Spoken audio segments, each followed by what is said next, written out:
Hello everybody, we have a start of a series here that I'm really excited about, a little bit nervous for the start of, but we are going to be talking about the 1917-18 Stanley Cup champions, and we are going to be continuing on down the road, eventually getting through all the Stanley Cup champions. But before we start, I wanted to say, please make sure to like this video if you enjoyed it. Hopefully eventually you do enjoy the video, but also subscribe if you're new to the channel, if you're new to hockey, whatever the case may be.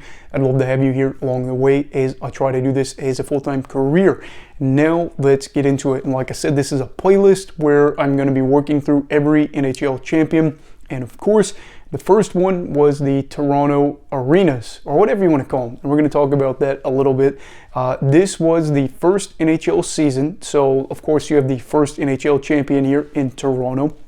And why did this even happen? To the best of my understanding, it seemed that there was the NHA, National Hockey Association, before this, but they had an owner for Toronto, ironically, that was just a nightmare to be around, to work with for the owners, so they thought, let's just create our own league. That's what I've seen they found online, and they thought it'd be temporary. Of course, it wasn't, looking back at it, because we've had over 100 years of NHL games, but yeah, so that was the first year, and we can see that the Arenas were the first champs.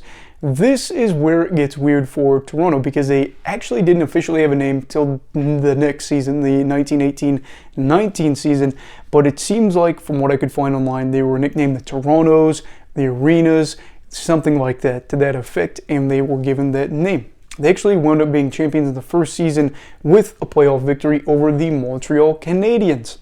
And this was kind of a weird thing, to where they split up the season in halves. Montreal won the first half, Toronto won the second half, and then they played each other in a playoff series, and then it was Toronto who was able to come out on top. Only 3 teams were in the league at the time, actually. At the start of the year, there was a team in there, but I believe there was a fire or something like that that caused this team not to be able to finish the season. But for Toronto, their goal differential for the end of the year was -1. They had 108 goals for to 109 goals against, and that was not very impressive compared to Montreal's, who had a goal differential of +31, by far the best in the league. Wouldn't you know it, especially way back then, Montreal going through and having a really good year in terms of goals differential, and they actually went 13-9, just like the Toronto team, which is really weird. But for Toronto, the club was led by Reg Noble. And this guy was a very good hockey player. From what I could find, he had 29 goals, 10 assists for 39 points in just 20 games played. So he's almost averaging 2 points per game. People are going to say, oh my gosh, it doesn't count because of back then. At the time, he's probably one of the better players that you know about. And you've heard multiple players afterwards that played in the league during the decades after to say, yeah, he was a really good player. And he ended up playing something like 160 games in the league and had a career of 180 points. So over the course of a career, averaging over a point per game. As for his team, they went on to face the Vancouver Millionaires of the Pacific Coast Hockey Association, PCHA.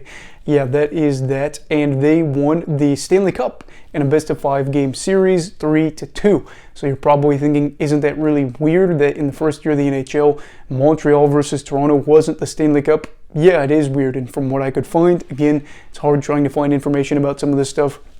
It seems that the PCHA and then, of course, the NHL battled it out for this inaugural NHL season. Of course, Vancouver wasn't in the league, but they battled for the cup with Toronto.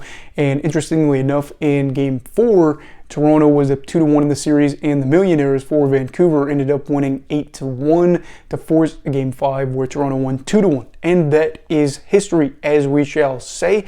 And it looks like down the road they become the St. Patrick's, Toronto does, and then eventually become the Maple Leafs. So this is history tied in with the Toronto Maple Leafs. I believe that their championship, this one does count with their accolades.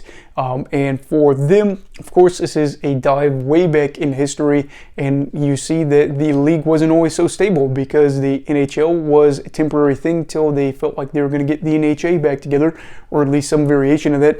Didn't happen. And of course, you have your first NHL champions, the Toronto Arenas, Torontos, as they beat Montreal in the NHL playoff championship.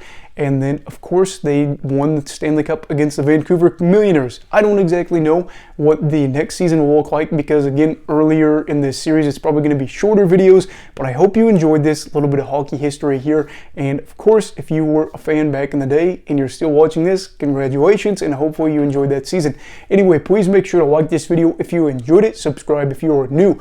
Everybody stay safe. Have a great night, and Eagle love hockey, all right. Goodbye, Brigadiers and Brigadettes. This is your captain signing off. Have a great night.